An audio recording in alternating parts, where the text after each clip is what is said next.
Imagine a time where the head of state wasn't solely responsible for the country's administrative decisions.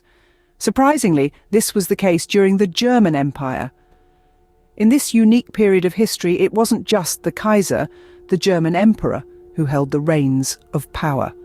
In fact, the German Empire's government was a fascinating mixture of autocracy and democracy. This might come as a surprise to some, but the Kaiser wasn't the only one calling the shots. Enter the Bundesrat and Reichstag, two vital cogs in the machinery of the German Empire's government. The Bundesrat, or Federal Council, represented the individual states of the empire, while the Reichstag was the popularly elected legislative body. Together they shared responsibility for the empire's legislative decisions, working in tandem with the Kaiser. So, the German Empire wasn't just ruled by a Kaiser, but also by the Bundesrat and Reichstag. Intriguing, isn't it? Now, you may wonder, what was the Kaiser's role if he wasn't the sole decision-maker? Let's dive in. The Kaiser, or emperor, was the head of state in the German Empire, a role steeped in a blend of tradition, power, and responsibility. He was not a mere figurehead. He held significant powers and was actively involved in the government's decisions. One of the Kaiser's key roles was as the overseer of the German Empire's foreign policy, where he had a heavy hand. The Kaiser had the power to appoint and dismiss the Chancellor, the head of government, and the ministers who ran the various departments.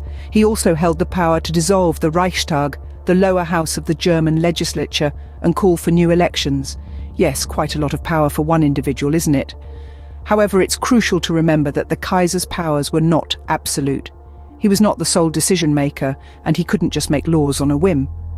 The Bundesrat, made up of representatives from the various German states, and the Reichstag, elected by the people, also played significant roles in the decision-making process. The Kaiser's relationship with these bodies was complex. He was not entirely independent of them. His decisions had to be countersigned by the Chancellor or the relevant ministers, who were responsible to the Reichstag. This meant that the Kaiser's power was somewhat checked by the democratic elements of the government. The Bundesrat and Reichstag could influence policy and legislation, and they had a say in matters such as approving the budget. The Kaiser could not ignore them, and he had to work with them to get things done. In essence, the German Empire was a constitutional monarchy, where the monarch's power was limited by law and shared with other institutions. So, while the Kaiser had significant powers, he was not an absolute ruler. His role was a complex one, a balancing act between wielding power and working within the constraints of a system that was, in many ways, designed to limit that power. It's a fascinating glimpse into the workings of a government that was not quite a dictatorship, yet not wholly democratic either. Let's delve deeper into the workings of the Bundesrat. This legislative body, whose name translates to Federal Council, was an integral part of the German Empire's government. The Bundesrat was formed by representatives from each of the German states, and it had a significant hand in shaping the empire's laws and policies. The Bundesrat's function was to represent the interests of the individual states within the empire. Each state had a certain number of votes depending on its size and population. The more populous states naturally had more votes. This ensured that all states, regardless of their size, had a say in the legislative process. But here's the interesting part. Unlike most legislative bodies, the Bundesrat didn't have the power to propose laws. Instead, its role was to review and approve the laws proposed by the other legislative body, the Reichstag. This was a critical function, as it allowed the Bundesrat to check the power of the Reichstag and make sure that the interests of the states were always taken into account. The Bundesrat's relationship with the Kaiser, the emperor, was somewhat complex. While the Kaiser had the power to propose laws and dissolve the Reichstag, he couldn't dissolve the Bundesrat. This gave the Bundesrat a certain degree of independence and allowed it to function as a stabilizing force within the empire's government. The Bundesrat also played a key role in the empire's decision-making process. It had the power to veto any law proposed by the Reichstag. However, this veto could be overridden by a two-thirds majority in the Reichstag. This delicate balance of power ensured that no single entity could dominate the legislative process. In summary, the Bundesrat was a unique institution that helped to balance the powers within the German Empire. It represented the interests of the states, checked the power of the Reichstag, and played a key role in the empire's legislative process. As you can see, the Bundesrat played a crucial role in the empire's decision-making process. Now let's turn our attention to the Reichstag. The Reichstag was another cornerstone of the German Empire's government. Its influence was significant, and it brought a democratic element to the otherwise autocratic system. The Reichstag was a representative body, its members elected by universal male suffrage. This was a huge leap forward in the late 19th century, a time when many nations were still grappling with the idea of giving the vote to all men, regardless of their social or economic status. The Reichstag was the people's voice in the government, giving them a say in the affairs of the state. The Reichstag's role in the empire was to debate and pass legislation. Bills could be introduced by either the Reichstag or the Bundesrat, but they needed the approval of both bodies to become law. However, it wasn't all smooth sailing. The Kaiser retained the right to dissolve the Reichstag at any time, a power he was not shy to use. The relationship between the Reichstag, the Kaiser, and the Bundesrat was a complex one. The Kaiser and the Bundesrat held the executive power, while the Reichstag had legislative power, but the Reichstag's power was limited. It could not initiate changes to the constitution, and it had no say in the appointment or dismissal of the Chancellor. Yet the Reichstag was not without influence. It held the power of the purse. The government could not levy taxes or spend money without the Reichstag's approval. This gave it significant leverage over the Kaiser and the Bundesrat. Despite the limitations placed on it, the Reichstag could use its control over the budget to influence policy and check the powers of the Kaiser and the Bundesrat.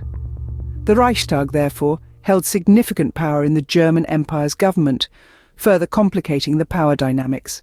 Its influence was a testament to the evolving nature of governance during this time, a balancing act between autocratic power and the emerging ideals of democracy. Now that we understand the roles of the Kaiser, Bundesrat and Reichstag, let's explore how they interacted. The German Empire's government was a fascinating machine, with each cog, the Kaiser, Bundesrat and Reichstag, playing a vital role.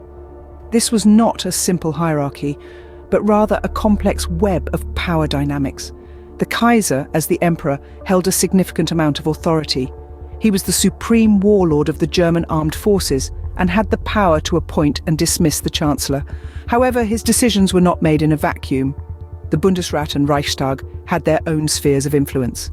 The Bundesrat, or Federal Council, was a powerful body that represented the various states of the German Empire. Each state had a certain number of votes, and these votes were crucial in shaping the empire's laws. The Bundesrat could propose new legislation, and any changes to the constitution required its approval. The Kaiser had to work closely with the Bundesrat to ensure that his policies were accepted. Then there was the Reichstag, the empire's lower house. Its members were elected by the general public, giving it a democratic legitimacy that the Kaiser and Bundesrat lacked. While the Reichstag did not have the power to initiate legislation, it could veto any laws proposed by the Bundesrat. This gave the Reichstag a significant say in the empire's governance. Conflicts among these entities were not uncommon. When disagreements arose, they were typically resolved through negotiation and compromise. The Kaiser might use his influence to sway the Bundesrat, or the Reichstag might use its veto power to block legislation it disagreed with. These checks and balances prevented any one entity from becoming too powerful. In this delicate dance of power, each entity had to respect the other's roles and be willing to compromise. The Kaiser, Bundesrat and Reichstag each had their own influence, but they also relied on each other to govern effectively. The interplay of power within the German Empire's government was a delicate balance, with each entity having its own influence. Having discovered the complex workings of the German Empire's government, it's time to reflect. The intricacies of this historical system of governance are indeed intriguing.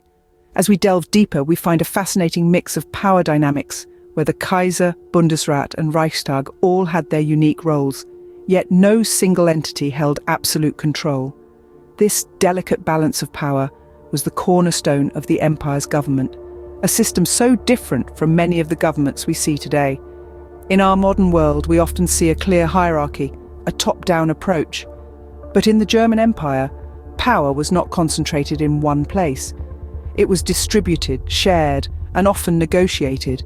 This unique blend of power dynamics shaped the empire's history and left a lasting impact on the world.